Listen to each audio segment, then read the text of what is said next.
The vast darkness of space near Jupiter's orbit was quiet, except for the steady hum of engines aboard the Earth Defense Force vessel, Defiant. Captain Samantha Gray stood on the bridge, her blue eyes focused on the monitor displays surrounding her command chair. The routine patrol had been uneventful so far, just like the dozens before it. "Status report," she said, her voice calm and steady. Lieutenant Alan Murphy looked up from his weapons station. "All systems normal, Captain. Nothing unusual to report." Samantha nodded. She had been with the Earth Defense Force for 15 years now. At 42, she was one of the most respected captains in the fleet. Her short brown hair showed touches of gray at the temples, a result of the stress that came with protecting Earth's outer planets. "Captain, I'm picking up something strange," said Officer Ellie Johnson from the sensor station. Her fingers moved quickly across the glowing panel. "Energy readings like nothing I've seen before." Samantha straightened in her chair. On screen. The main display shifted to show a section of space that appeared empty at first. Then, as they watched, the darkness seemed to tear open. 5 ships emerged from what looked like holes in space itself. They were massive, with smooth, curved hulls that shimmered with an iridescent light. "Unknown vessels," Samantha said. "Battle stations." Alarm bells rang throughout the Defiant as crew members rushed to their positions. The ship's lights dimmed to a red glow as power was diverted to shields and weapons. "Trying to establish communication," said Communications Officer Ben Walsh, his fingers dancing over his console. Before he could finish, the lead alien ship fired. A beam of intense purple light shot across space toward the Defiant. Samantha gripped the arms of her chair, expecting the worst. Instead, the energy beam hit the Defiant's shields and scattered, like water hitting a rock. Lieutenant Murphy's eyes widened. "Shields holding at 92%, Captain. The new quantum barrier technology works." Samantha allowed herself a small smile. "Return fire, Lieutenant. Let's show them what Earth can do." The Defiant's weapon ports opened, and streaks of blue light shot toward the alien vessels. 2 found their mark, causing visible damage to the lead ship. "Captain, we're being hailed," Ben said, surprise evident in his voice. "On screen," Samantha ordered. The main display changed to show an alien face. It had pale blue skin, large black eyes without pupils, and what looked like gill slits on either side of its long neck. "Human vessel," the alien said in perfect English, its mouth not matching the words. "I am Sub-Commander Zrex of the Galactic Hegemony. Your resistance is surprising but futile. Surrender now, and your deaths will be quick." Samantha stood up, her expression hard. "This is Captain Samantha Gray of the Earth Defense Force. You fired on us without provocation in our own solar system. We will not surrender." The alien's face showed what might have been amusement. "Your technology is primitive. Your kind has barely reached beyond your own planet. The hegemony has ruled 10,000 star systems for 10,000 years. You cannot hope to stand against us." "We're not standing alone," Samantha replied. She nodded to Lieutenant Murphy. Murphy pressed a series of commands on his console. From behind Jupiter's largest moon, 4 more Earth vessels appeared, moving fast toward the alien ships. "Lieutenant Murphy, activate the quantum torpedoes," Samantha ordered. "Quantum torpedoes ready, Captain," Murphy confirmed. "Fire." Bright orbs of swirling energy shot from the Defiant toward the hegemony vessels. When they hit, they didn't just explode. They seemed to fold space itself around the impact points. Parts of 2 alien ships simply disappeared, leaving jagged holes in their hulls. The alien commander's face showed shock for the first time. "Impossible. Your kind shouldn't have this technology." "There's a lot you don't know about us," Samantha said. "Earth Defense Fleet, Attack Pattern Delta." The 5 Earth ships moved in perfect coordination, surrounding the alien vessels and firing in sequence. The hegemony ships tried to return fire, but their weapons couldn't penetrate the Earth vessel's shields. In the control room of the lead hegemony ship, Sub-Commander Zrex watched in disbelief as his battle group was being defeated by what should have been an easy conquest. "Full retreat," he ordered. "All ships, emergency jump." The 4 remaining hegemony ships turned away from Earth's defenders and began to glow with energy as they prepared to jump to faster-than-light speed. Before they could escape, Samantha gave another order. Hit their engines, don't let them report back. Murphy fired again, but he was only able to damage one more alien ship before the others disappeared into tears in space, similar to how they had arrived. On the Defiance bridge, the crew erupted in cheers. They had faced their first alien threat and won. Samantha didn't join the celebration. Open a channel to Earth Command, she told Ben. Admiral William Carter's face appeared on the screen. His expression was serious despite the victory. We received your battle data, Captain Gray, he said. Good work out there. Thank you, sir, but 3 enemy ships escaped. They'll be back with reinforcements. Admiral Carter nodded. We've been preparing for this day for decades, Captain. Since we first detected their long-range scouts 20 years ago. The rest of the fleet, sir? Samantha asked. Being brought online now. The underground hangars are opening. The underwater bases are launching their ships. The Admiral's face showed grim determination. What you faced today was just the beginning, Captain Gray. Return to Earth. We need every experienced officer for what's coming. As the Defiant turned toward Earth, Samantha's communication screen lit up one last time. It was Sub-Commander Rex. You don't understand what you've started, the alien said, his voice filled with rage. The full might of the galactic hegemony will descend upon your world. Our main battle fleet carries planet-destroying weapons. Your children's children will curse your name for bringing this doom upon them. Samantha looked at the alien without fear. We look forward to it, Sub-Commander. What you faced today was just our border patrol. The true army hasn't even arrived yet. She cut the transmission and looked out at the stars. Humanity had kept its advanced technology hidden, preparing in secret for the day aliens would come. Now that day had arrived and Earth was ready. Set course for home, she told her crew. We have a war to prepare for. As the Defiant sped toward Earth, news of the battle spread across the planet. In homes and schools and workplaces, people looked to the sky with new understanding. They were not alone in the universe, and their first neighbors were not friendly. But Earth had been ready. The years of secret preparation, the hidden fleets, the advanced technology developed in underground labs, it had all been for this moment. Humanity would not go quietly into the night. They would stand and fight, and the galactic hegemony would learn what it meant to face the full might of Earth. 3 months had passed since the first battle with the galactic hegemony. Earth was busy preparing for the coming war. In New York City, Agent Peter Collins walked through Central Park, looking like any other man enjoying the sunny day. At 45, with his gray-flecked beard and average build, he didn't stand out in a crowd. That was exactly how he liked it. Peter worked for Earth Intelligence Division.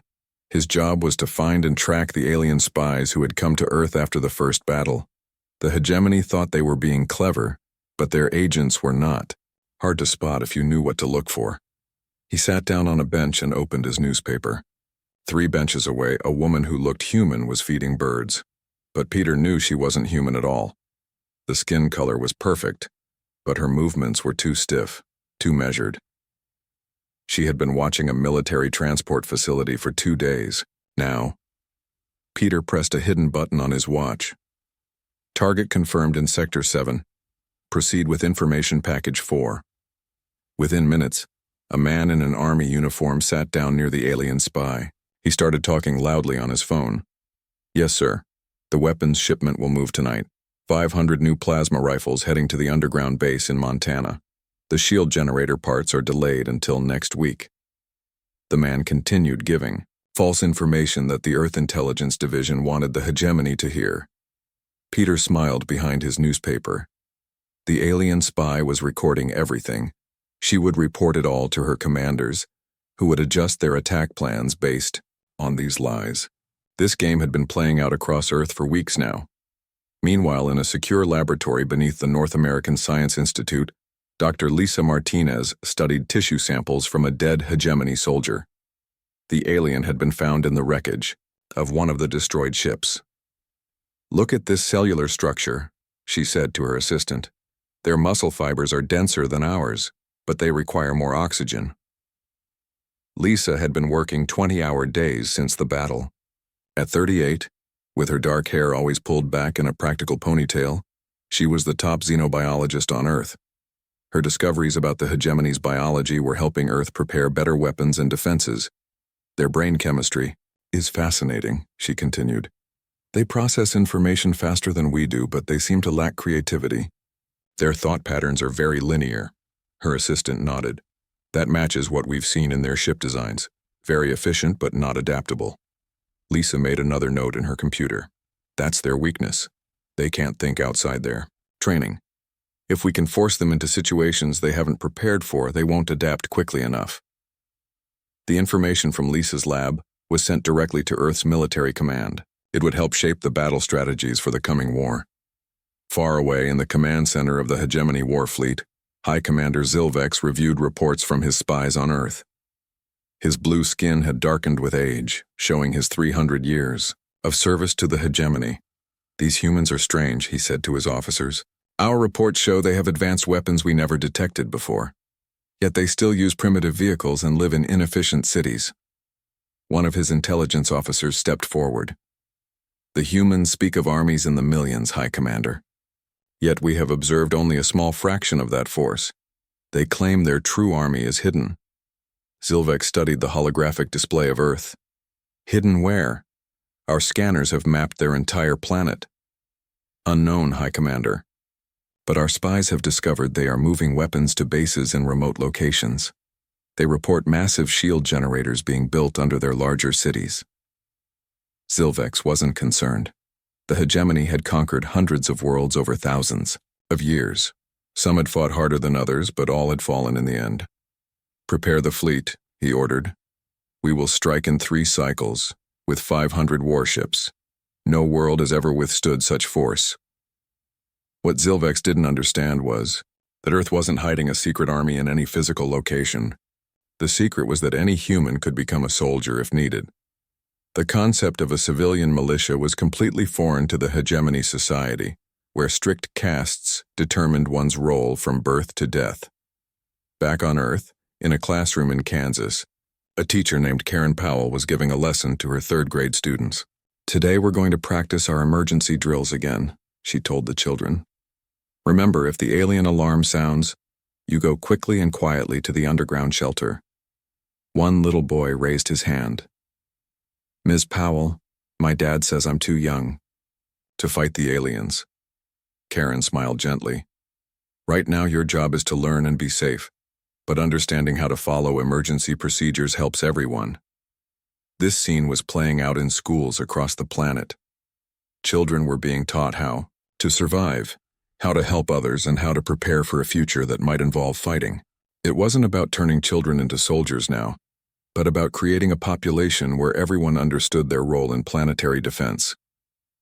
In London, an elderly man named George Wilson sat at a computer, running combat simulations.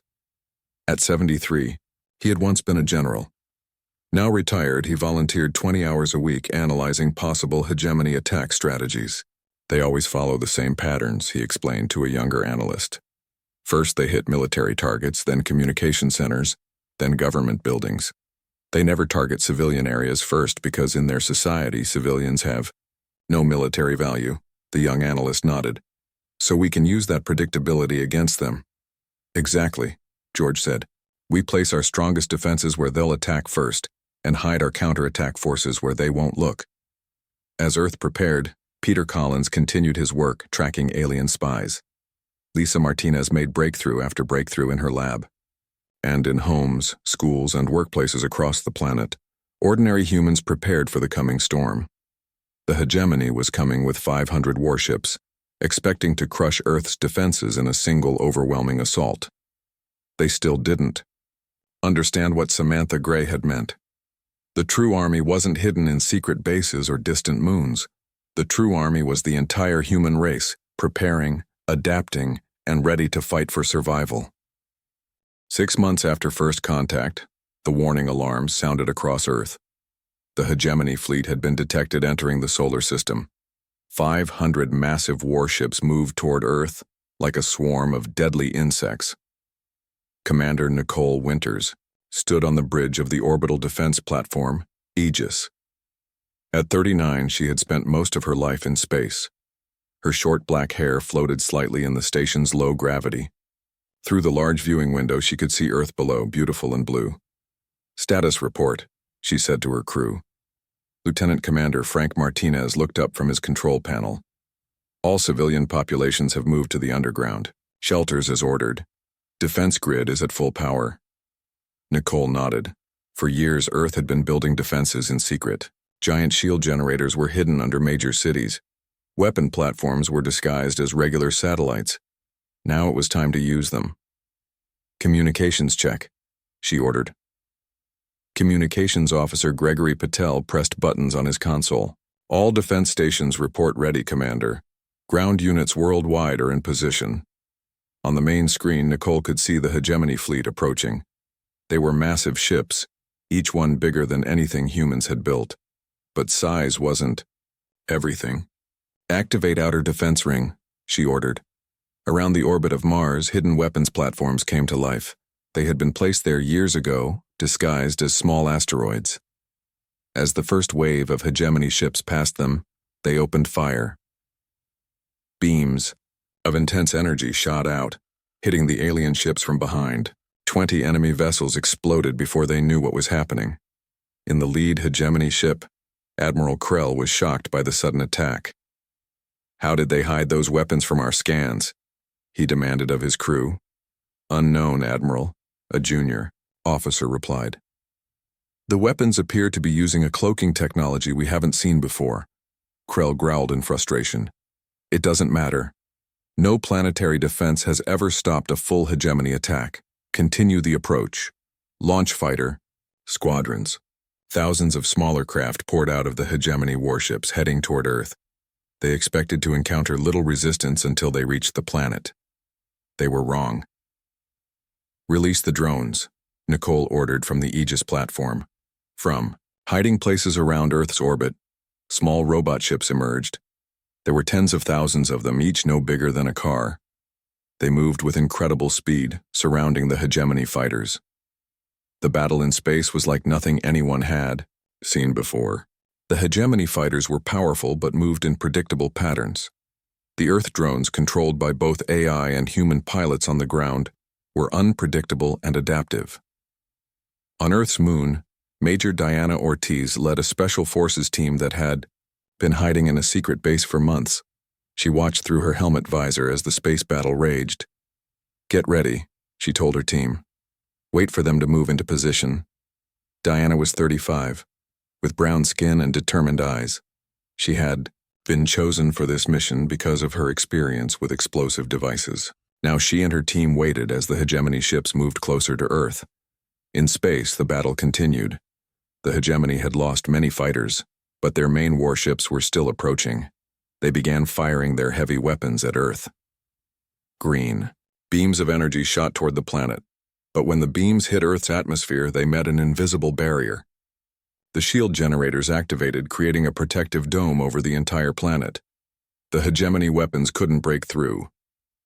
"They've activated planetary shields," Admiral Krell shouted. "How is this possible? Their technology shouldn't be this advanced." He ordered his fleet to move closer. If they couldn't destroy targets from a distance, they would have to get near enough to use their most powerful weapons. This was exactly what Diana and her team had been waiting for. "They're in position," she said to her team. "Activate the EMP devices." Hidden beneath the lunar surface were massive electromagnetic pulse generators. Earth scientists had discovered that the hegemony ships were vulnerable to such attacks. As Diana pressed the activation button, waves of invisible energy shot out from the moon. The effect was immediate. Nearly a third of the hegemony fleet went dark, their systems overloaded by the pulse. They drifted helplessly in space. Admiral Krell watched in horror as ship after ship in his fleet lost power. "What is happening?" he demanded. "Some kind of electromagnetic attack from the moon," his science officer reported. "It's affecting our main power systems." Krell slammed his fist on his command chair. "Pull back. Regroup beyond the range of their weapons." As the remaining hegemony ships retreated, Earth's defenders cheered. The first wave of the attack had been defeated. On the Aegis platform, Nicole allowed herself a small smile. "Damage report," she ordered. "Our defenses are at 70% capacity," Frank reported. "We lost some drone groups and 3 orbital platforms, but we're still strong." Nicole nodded. "They'll be back. This was just their first attempt." She opened a communication channel to the retreating Hegemony fleet. "Hegemony forces, this is Commander Nicole Winters of Earth Defense. You have seen only a fraction of our capabilities. Retreat from our solar system or face total destruction." In his damaged flagship, Admiral Krell received the message with rage. "This isn't over, human," he transmitted back. "The Hegemony has ruled the galaxy for 10,000 years. We will not be defeated by primitives like you." Nicole's reply was calm but confident. "You still don't understand. You haven't faced our military yet. What you encountered today was our planetary defense system. The true army hasn't even arrived yet." As the Hegemony fleet retreated to regroup, Earth prepared for the next phase of the war. In underground bases around the planet, ships that had been built in secret were being prepared for launch. Soldiers who had trained for years were boarding these vessels. Earth wasn't just going to defend itself. It was going to take the fight to the enemy. In her quarters that night, Nicole looked at a picture of her family safe in an underground shelter. She knew the Hegemony would return, probably with even more ships. But she also knew something they didn't. Humans were at their best when facing impossible odds. It was part of their nature, something the Hegemony couldn't understand. The true army wasn't just weapons or ships or soldiers. It was the human spirit, unbreakable and determined to survive. The Hegemony War Council gathered in their central command ship. 3 assault waves had been sent against Earth and 3 had failed. The room was filled with high-ranking officers, their blue skin showing different shades of stress and anger. "This is unprecedented," said War Minister Zorn. "No species has ever repelled a full Hegemony attack force." High Commander Zilvex looked at the holographic display showing their fleet's heavy losses. Almost half of their ships had been destroyed, or disabled. "Our intelligence was wrong. These humans have technology far beyond what we expected." An intelligence officer stepped forward nervously. "High Commander, we have a new theory. What if the humans have been in contact with the Araxian collective? Their shield technology appears similar." Zilvex considered this. The Araxians were the only major civilization that the Hegemony had never conquered. They had retreated to the far side of the galaxy thousands of years ago rather than fight. "It doesn't matter where they got their technology," Zilvex said finally. "What matters is how we defeat them." Back on Earth, it was time to take the fight to the enemy. In a massive underground hangar beneath the Pacific Ocean, Fleet Admiral Susan Rodriguez inspected the ships that would make up Earth's first interstellar battle fleet. Susan was 52 with gray-streaked dark hair and eyes that had seen countless military campaigns on Earth. But this would be different. This would be humanity's first war among the stars. "Status report," she asked the man walking beside her. Chief Engineer Kyle Bennett was a tall man with dark skin and hands that showed years of mechanical work. "The ships are ready, Admiral. We've incorporated the Hegemony drive systems we captured and improved them.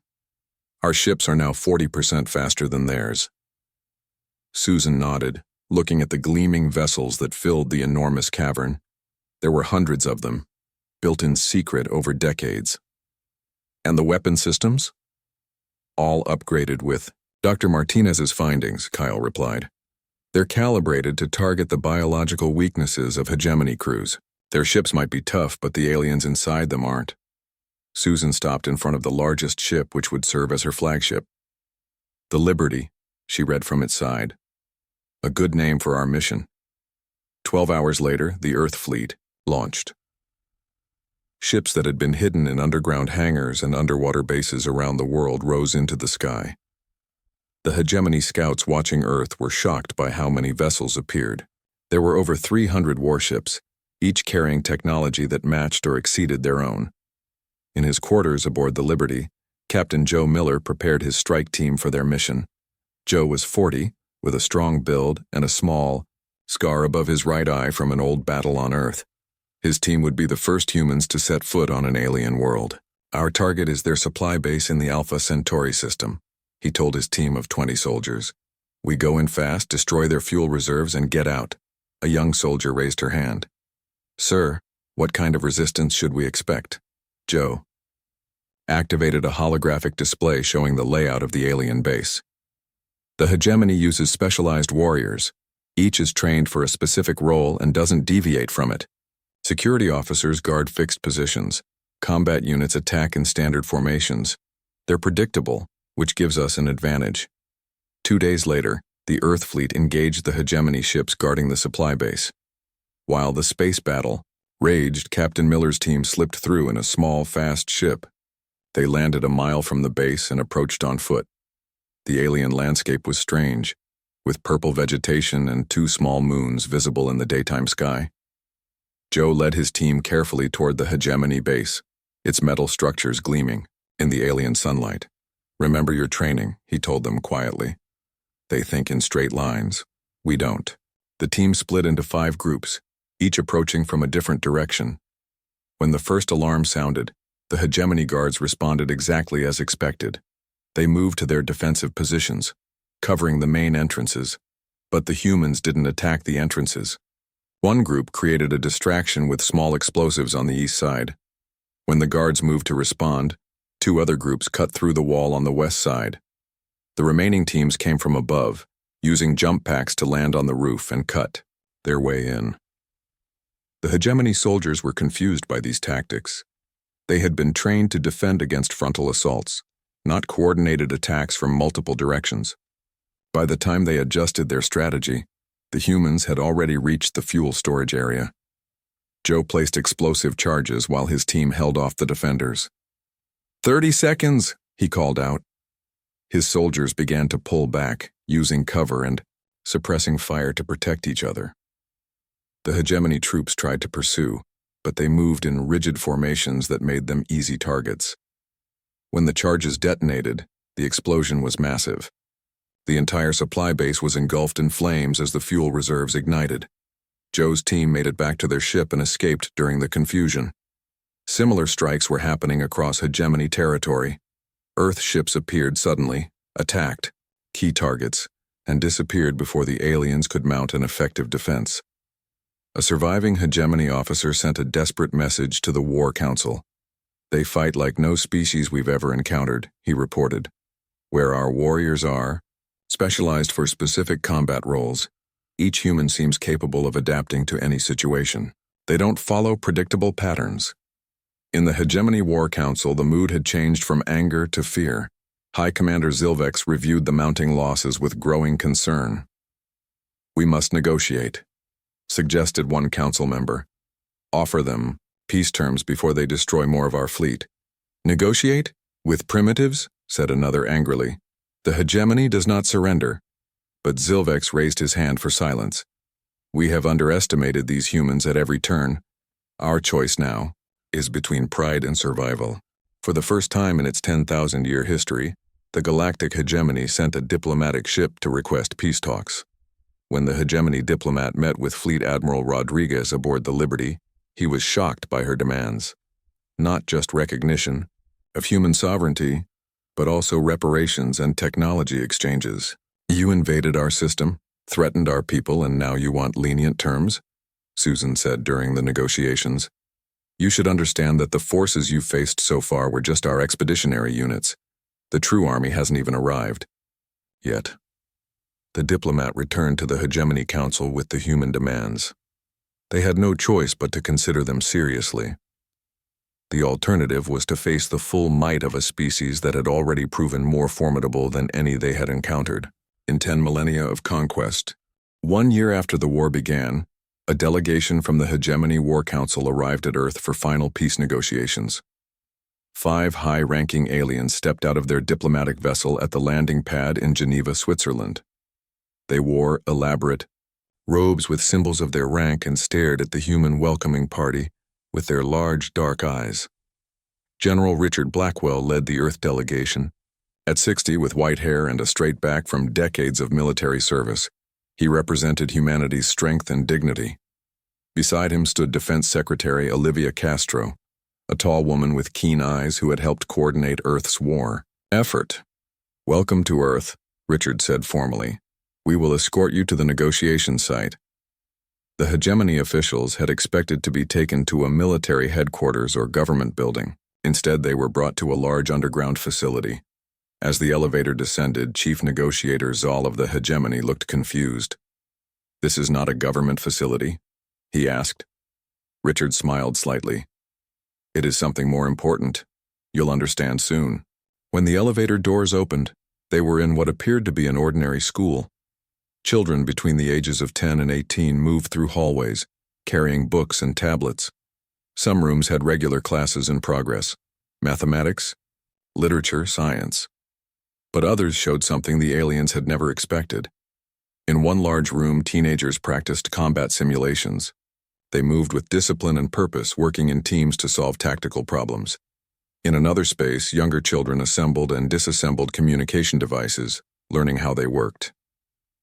"What is this place?" asked Zal, watching a 12-year-old girl program a drone with quick, confident movements. "This is Lincoln Memorial School," Richard explained. "One of thousands like it around our world. It's where our children learn." "You train your children as soldiers?" another hegemony official asked, sounding disturbed. "We train them to be whatever they need to be," Olivia corrected. "Scientists, artists, engineers, and yes, if necessary, defenders." The tour continued to another part of the facility, where elderly humans worked at various stations. Some designed weapon systems, others analyzed tactical data. A group of older men and women tested new materials for ship armor. "Your elders also serve in your military?" Zal asked, struggling to understand. "Everyone contributes in ways they can," Richard said. "Age brings wisdom and experience." The hegemony delegation was then shown a large viewing room. On screens around them played historical footage of human conflicts through the centuries. The aliens watched in silence as images showed how humans had fought countless wars against each other, developed countless strategies, and always adapted to new challenges. "For most of our history, we fought ourselves," Richard explained. "It was tragic, but it prepared us for threats from beyond our world. Each conflict taught us new lessons about warfare, adaptation, and survival." The aliens began to understand what they were being shown. In the hegemony, strict castes determined one's role from birth. Warriors were bred and trained only for combat. Workers only worked, leaders only led. No one changed roles, no one adapted. Finally, they were brought to a conference room for the formal negotiations. As they sat down, Zal looked troubled. "I begin to understand your repeated warning," he said. "About your true army not yet arriving." Richard nodded. "The hegemony has ruled through specialized warrior castes. You conquered worlds where species followed similar patterns. But humans are different." "Different how?" asked another hegemony official. "Our true strength isn't in our technology, or even our current military," explained Olivia. "It's in our adaptability, our creativity, and our resolve. Every human born has the potential to become whatever their world needs them to be." Richard spread his hands on the table. "The soldiers you faced were just the humans currently serving in our military. But if needed, our entire population could become a fighting force. Children grow up. Civilians can take up arms. Scientists can become weapons designers. That is the true army we spoke of, not a hidden fleet or secret weapon, but the fundamental nature of humanity itself." The hegemony delegation looked at each other with new understanding and concern. Their reports had estimated Earth's military at a few million soldiers. But Earth had over 8 billion humans. If even a fraction of them joined the fight, "We are prepared to sign the peace treaty," Zal said finally. "The terms you proposed are acceptable." The treaty granted Earth not just independence, but also a seat on the Hegemony Council. Humans would have free travel rights throughout hegemony space. Technology would be exchanged equally between the species. And most importantly, the hegemony would recognize Earth's sovereignty and never again attempt to conquer it. After the signing ceremony, the hegemony delegation prepared to leave. As they walked back to their ship, Zal approached Richard privately. I have one final question, General, the alien said. If we had ignored your warnings and continued the war with our full fleet, what would have happened? Richard looked at the alien calmly. We would have fought, we would have adapted, we would have built more ships, trained more soldiers, developed new weapons, and we would have won. You sound very certain, Zal observed. It's what we do, Richard replied, simply. Throughout our history, whenever humans have faced extinction, we have found a way to survive. It's built into us. As the hegemony ship departed Earth, High Commander Zilvex received Zal's final report. He read it carefully, then drafted his own message to the hegemony emperor. We did not understand what they meant when they said the true army hasn't even arrived yet, he wrote. We thought it was a bluff, a deception to hide their weakness. Now we understand. Their true army is not a physical force. It is their potential. Every human born is another soldier in an army that will never stop growing, never stop improving, and never stop fighting if their survival is at stake. Zilvex paused, considering his next words carefully. They would change the course of hegemony history. For the sake of the hegemony's future, we must make these humans our allies, not our enemies. And thus began a new era in galactic history. Within decades, humans spread throughout hegemony space. They brought with them their adaptability, their creativity, and their unique perspective. Species that had been conquered by the hegemony for thousands of years looked at humans with hope and whispered among themselves. If humans could stand against the hegemony and win, perhaps others could too. The galactic hegemony, which had ruled, unchanged for 10,000 years, began to transform. And it all started because they had underestimated a species from a small blue planet, who had warned them truthfully, the true army hasn't even arrived yet.